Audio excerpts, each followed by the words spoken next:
The power of mindfulness हमारा आज का टॉपिक है, यानी कि पावर यानी होता है शक्ति, ताकत, of mindfulness.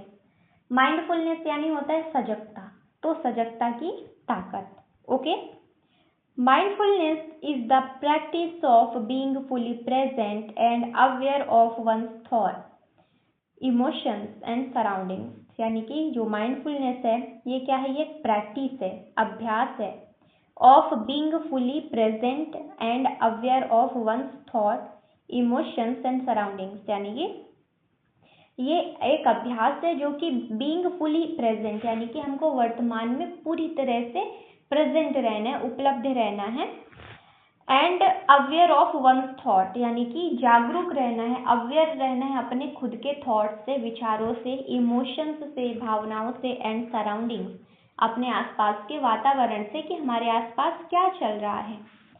In today's fast paced world where distractions are constant, mindfulness has become a powerful tool for achieving more mental clarity and emotional balance। यानी कि ये जो आज का टूडेज फास्ट पेस्ड वर्ल्ड है, आज का तेज गति से चलने वाला ये जो दुनिया है, वेयर जहाँ डिस्ट्रैक्शंस क्या है, कांस्टेंट है। डिस्ट्रैक्शंस क्या है, कांस्टेंट है, स्थित है, मतलब कि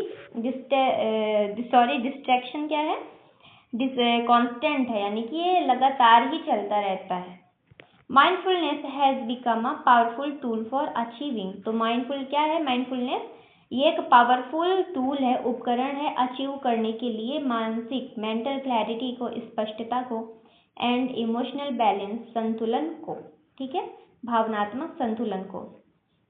it allows individuals to focus on the present moment rather than worrying about the past और future.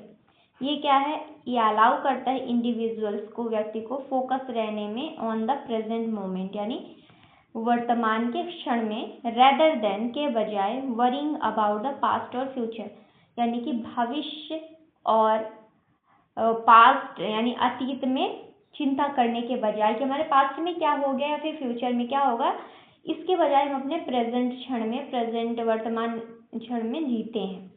The power of mindfulness lies in its ability to enhance awareness. यानी कि जो पावर होता है माइंडफुलनेस का, वो लाई करता है कि एबिलिटी टू एनहेंस अवेयरनेस, किससे, कि जागरूकता को बढ़ाने की क्षमता। They become more conscious of their thoughts and reaction. वो क्या होते हैं, और भी ज़्यादा कॉन्शियस हो जाते हैं, सचेत हो जाते हैं उनके थॉट्स से, विचारों से, उनके प्रतिक्रिया, रिएक्शन से। This helps them respond to situations calmly instead of reacting impulsively. यानी कि दिस हेल्प, ये हेल्प करता है उनको रिस्पॉन्ड करने में, प्रतिक्रिया देने में, टू सिचुएशन, परिस्थिति में, कामली यानी शांतिपूर्ण, इंस्टेड ऑफ रिएक्टिंग इम्पल्सिवली यानी कि आवेग से, जैसे हमारे अंदर जो इम्पल्स चल रहा होता है, कोई भी ऐसे एक विचार आ गया, मतलब ऐसे सडनली आ जाते हैं तो हम उसके अकॉर्डिंग काम करने लगते हैं, उसके बजाय हम क्या करते हैं, थोड़ा कामली सोचते हैं, है ना। इज द रिजल्ट, इससे रिजल्ट क्या निकल के आता है, mindfulness improves decision making and reduce stress. Mindfulness सजगता क्या करती है, इम्प्रूव करती है, सुधारती है निर्णय लेने की क्षमता को, डिसीजन मेकिंग को, एंड रिड्यूस स्ट्रेस, तनाव को कम करती है।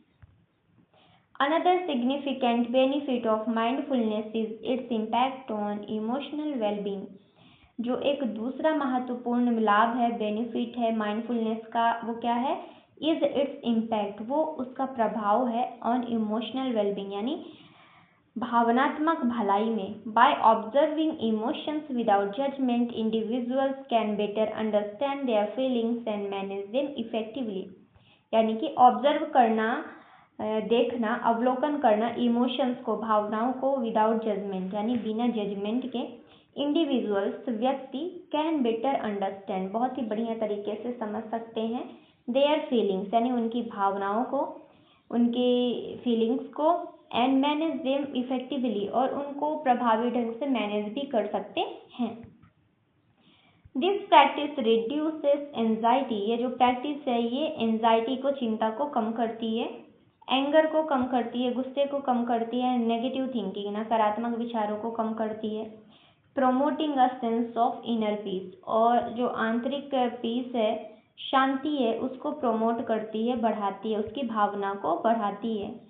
Mindfulness also improves concentration and productivity, यानी कि ये जो सजगता है, माइंडफुलनेस है, ये सुधारती है कॉन्सेंट्रेशन को, एकाग्रता को, एंड प्रोडक्टिविटी, उत्पादकता को सुधारती है, अच्छा करती है। When the mind is focused on the present, it becomes easier to complete task efficiently, यानी कि जब हमारा जो माइंड होता है वो और भी ज़्यादा फोकस्ड रहता है, एकाग्र रहता है प्रेजेंट में, तो बन जाता है इट बिकम ईजियर, यानी आसानी से, टू कंप्लीट टास्क एफिशिएंटली, तो हम कोई भी टास्क को और भी कुशलता से उसको पूरा कर सकते हैं जब हम उसको प्रेजेंट में रहकर अच्छे से करते हैं तब। This leads to better performance in both personal and professional life, तो ये एक बहुत ही बढ़िया परफॉर्मेंस देता है, प्रदर्शन देता है दोनों जीवन में, पर्सनल यानी व्यक्तिगत एंड प्रोफेशनल यानी जो व्यावसायिक जीवन है, दोनों में। एडिशनली, इसके अतिरिक्त, इसके साथ ही साथ जो माइंडफुलनेस है एनहेंस करता है क्रिएटिविटी को, by allowing the mind to think clearly and explore new idea, यानी कि हमारे माइंड को अलाउ करता है क्लियरली सोचने के लिए और नए नए विचारों को, आइडिया को एक्सप्लोर करने के लिए, खोजने के लिए। Practising mindfulness does not require special condition, simple activities such as deep breathing, meditation, or even paying attention to daily tasks can help develop this habit, यानी कि प्रैक्टिस करना माइंडफुलनेस को does not require special condition, इसमें कोई बहुत ही विशेष condition की ज़रूरत नहीं है। सिंपल एक्टिविटीज़, साधारण सी एक्टिविटीज़ होती हैं, गतिविधियाँ होती हैं, सच जैसे कि डीप ब्रीथिंग, मतलब गहरी सांस लेना, मेडिटेशन करना, और even paying attention to daily task, और ध्यान देना हमारे जो डेली टास्क होते हैं, काम होते हैं, उन पे, can help develop this habit, तो ये हेल्प करते हैं ऐसी हैबिट को डेवलप करने में।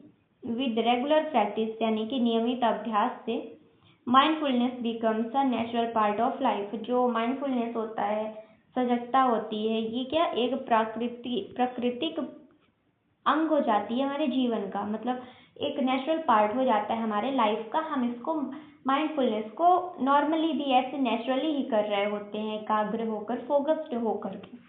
इन कंक्लूजन, निष्कर्ष में क्या निकल के आता है? The power of mindfulness lies in its ability to bring calmness, clarity and control to our life, यानी कि जो निष्कर्ष में निकल के आता है कि जो पावर है माइंडफुलनेस का, यानी कि माइंडफुलनेस की जो शक्ति है, ये लाई करती है इन इट्स एबिलिटी, यानी इसकी क्षमता पर, टू ब्रिंग काम, यानी कि हमको शांत बनाने में, क्लैरिटी देने में, स्पष्टता देने में, and control to our life, और हमारे जीवन को कंट्रोल करने में, नियंत्रित करने में। It helps individuals manage stress, improve focus and develop a positive mindset, यानी कि ये हेल्प करता है इंडिविजुअल्स को, व्यक्ति को मैनेज करने में, स्ट्रेस को, तनाव को, इम्प्रूव फोकस यानी एकाग्रता को सुधारता है, and develop a positive mindset, और सकारात्मक मानसिकता को विकसित करता है। By living in the present moment, यानी कि हम अपने प्रेजेंट मोमेंट में रह के, अपने वर्तमान क्षण में रह के, we can lead a more peaceful and fulfilling life, तो हम एक बहुत ही ज़्यादा शांतिपूर्ण और संतोषजनक जीवन को जी सकते हैं, मतलब कि लीड कर सकते हैं, नेतृत्व कर सकते हैं ऐसे जीवन का। तो हम एक बार वर्ड मीनिंग को रिवाइज करते हैं। पहला वर्ड है हमारा माइंडफुलनेस, सजगता, being aware of present moment, present यानी होता है वर्तमान, करेंट मोमेंट। फास्ट पेस यानी तेज गति वाला, मूविंग क्विकली। क्लैरिटी यानी स्पष्टता, क्लियर अंडरस्टैंडिंग। नेक्स्ट वर्ड है बैलेंस यानी संतुलन, स्टेबिलिटी। अगला वर्ड है हमारा अवेयरनेस, जागरूकता, नोइंग क्लियरली। नेक्स्ट है कॉन्शियस, सचेत, अवेयर। इम्पल्सिवली यानी आवेग में, विदाउट थिंकिंग। सिग्निफिकेंट यानी होता है महत्वपूर्ण, इम्पॉर्टेंट। वेलबींग यानी भलाई, हेल्दी स्टेट। नेक्स्ट वर्ड है इफेक्टिवली यानी प्रभावी ढंग से, इन अ प्रॉपर वे। एंजाइटी यानी चिंता, फीलिंग ऑफ वरी। कॉन्सेंट्रेशन यानी होता है एकाग्रता, फोकस। प्रोडक्टिविटी उत्पादकता, ability to produce results. Next word है हमारा क्रिएटिविटी यानी रचनात्मकता, ability to create ideas. Meditation यानी ध्यान, practice to calm the mind, mind state यानी होता है मानसिकता। वे ऑफ थिंकिंग, फुलफिलिंग यानी संतोषजनक, गिविंग सेटिस्फैक्शन। तो मिलते हैं नेक्स्ट वीडियो में, थैंक यू।